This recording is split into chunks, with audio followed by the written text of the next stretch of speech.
முக்கிய செய்தி, சென்னை உள்ளிட்ட பல்வேறு மாவட்டங்களில் அடுத்த 3 மணி நேரத்திற்கு ரெட் அலர்ட் விடுக்கப்பட்டிருக்கிறது. இது தொடர்பான முழுமையான விவரங்களோடு எமது செய்தியாளர் லக்ஷ்மணன் இணைகிறார்.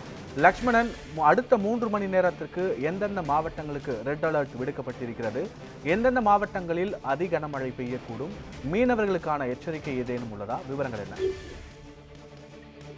கண்டிப்பாக பத்மநாபன், பெஞ்சன் புயலானது தற்போது தீவிரமடைந்துள்ள நிலையில் பல்வேறு பகுதிகளில் பலமற்றமாக பெய்து. குறிப்பாக அடுத்த 3 மணி நேரத்திற்குள் சென்னை, செங்கல்பட்டு, திருவள்ளூர், காஞ்சிபுரம், வேலூர், ராணிப்பேட்டை, திருவண்ணாமலை, விழுப்புரம் மற்றும் புதுச்சேரி ஆகிய பகுதிகளில் கனமழை பெய்யக்கூடும் எனவும் அந்த பகுதிகளுக்கு மட்டும் சிவப்பு நிற எச்சரிக்கையானது விடுக்கப்பட்டிருக்கிறது. அதன் தொடர்ச்சியாக பார்த்தோம் என்றால் திருப்பத்தூர், கள்ளக்குறிச்சி, கடலூர், அரியலூர், பெரம்பலூர், மயிலாடுதுறை ஆகிய பகுதிகளுக்கு மிதமான மழைக்காகவும் ஆரஞ்சு நிற எச்சரிக்கையானதும் விடுக்கப்பட்டிருக்கிறது. குறிப்பாக தென்கிழக்கு, அதாவது குறிப்பாக சென்னை தென்கிழக்கு பகுதியில் தற்போது இந்த பெஞ்சன் புயலானது நிலை கொண்டுள்ளதால் தமிழகம் மட்டுமின்றி பல்வேறு மாநிலங்களில் கூட இந்த புயலின் எதிரொலியாக மழையின் பாதிப்பான சற்று அதிகரித்து காணப்பட்டு வருகிறது.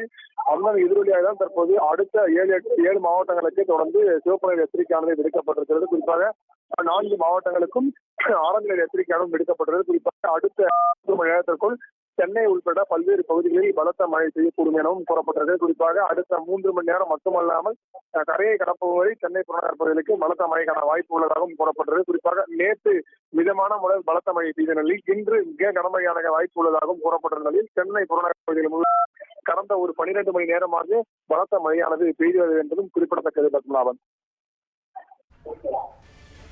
விவரங்களுக்கு நன்றி லக்ஷ்மணன்.